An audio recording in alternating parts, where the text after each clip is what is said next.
wasn't for that mysterious God, I would have gotten here tonight. Because I had to take the train to get here. All right. So this next the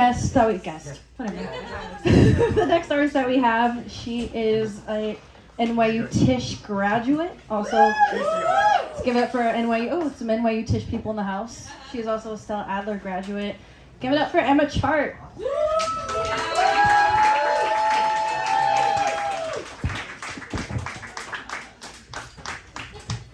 Thank you so much. I don't know if I'm gonna. Do I need to do that? This is a small, intimate. It's small. It's okay, right? Okay, cool.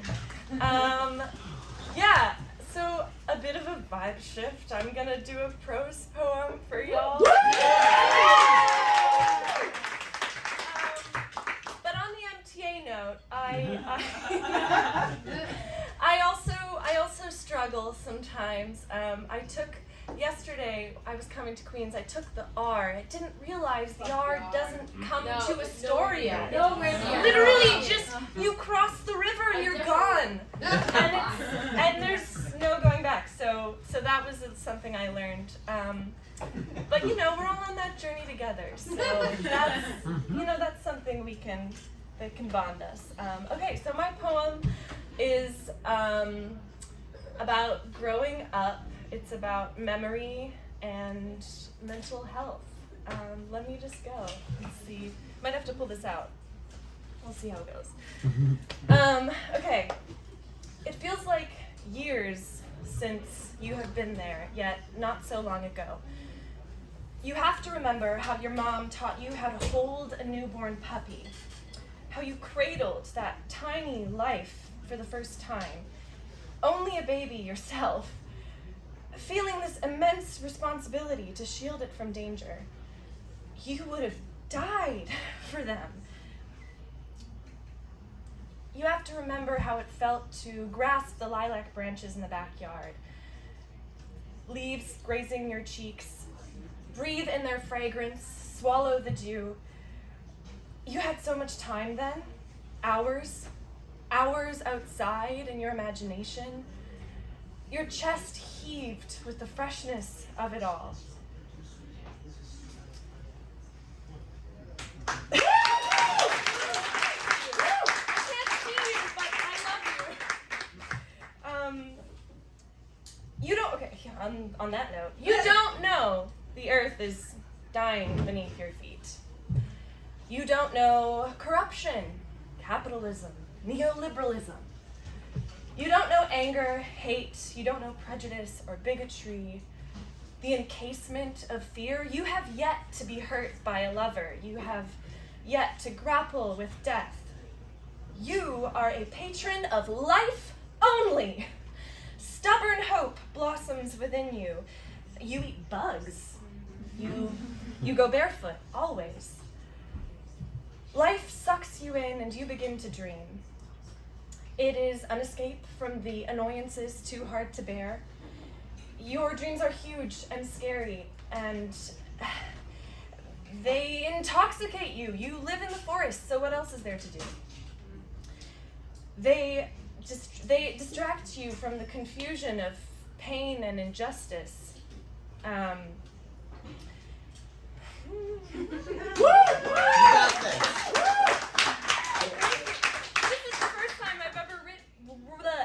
Said something I have wrote in. Woo!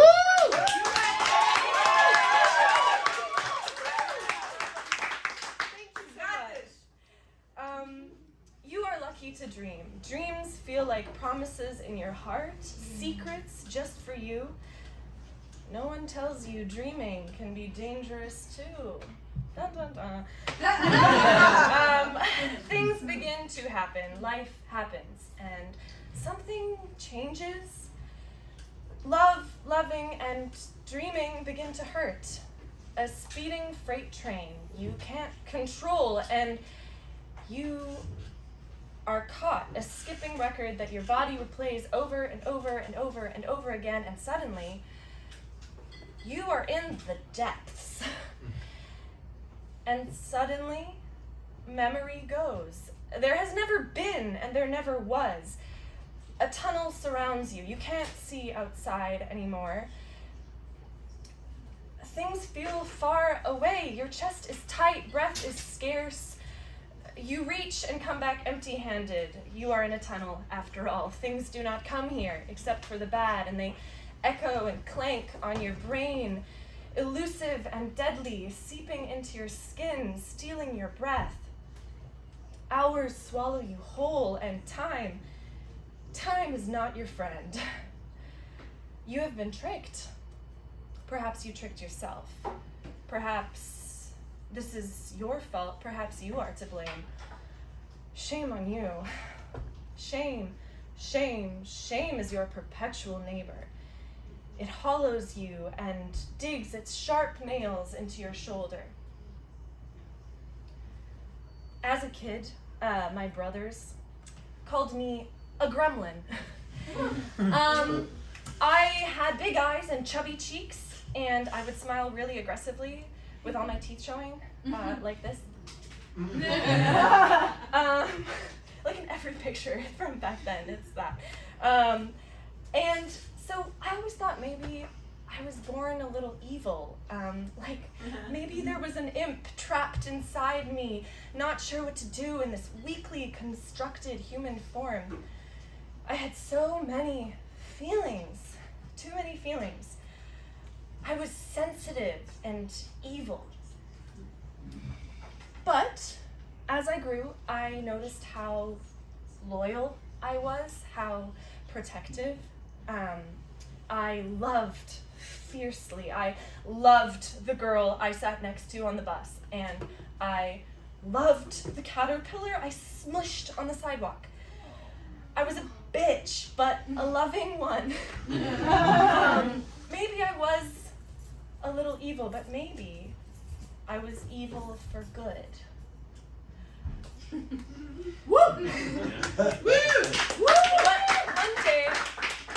One day the kid who lives next door approaches you, surprises you on the stoop, and approaches you, hand outstretched. They push a tiny rock crystal into your palm and say, "That's for you," solemnly. And then with reverence, "It's a star walk. A star rock. In the palm of your hand. May as well be your heart." You don't forget that. Other things take more practice, noticing, remembering, reminding. They are deceiving, but they're there. Your cat's little naps, her tiny rhythmic purrs, her chest rising and falling, paws twitching. She sleeps, she dreams, and she needs you.